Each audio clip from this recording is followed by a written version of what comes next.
ukusukuma nokuyithoba nokubonisa ngizoqala ngapha komama bethu ngegama uGabezwe wakwaMtshana.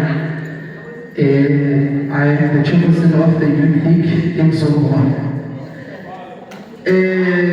Sukuma nje nokushesha masishana ngoba ngokomthetho ubaba ubusekhulumile ingane ukhala ingane kuphuma ubaba indlela izinto ezenzeka ngayo mayisekhulumile ngizona chairperson akumele mina ngiphume kodwa nje ngizokusho nje ukuthi omama bethi yayinhle into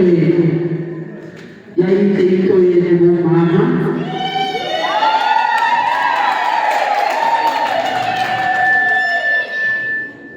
sibona lokubumbano lukhona siyajabula nathi masibona ubumbano omama bethu behlangene asifunike ama-corporate kube nabo mama bazolebulwa njengabo mama bangabani nobani bani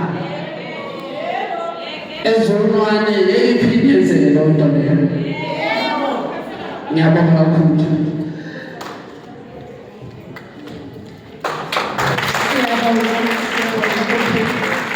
Siyabonga izishwele zonke esiphakathi kwekhaya sibulela ukunyamezela noma ngokusikhangela ezibhali sithi sicela libe nomonde xa sizawubiza uMandile Dlamini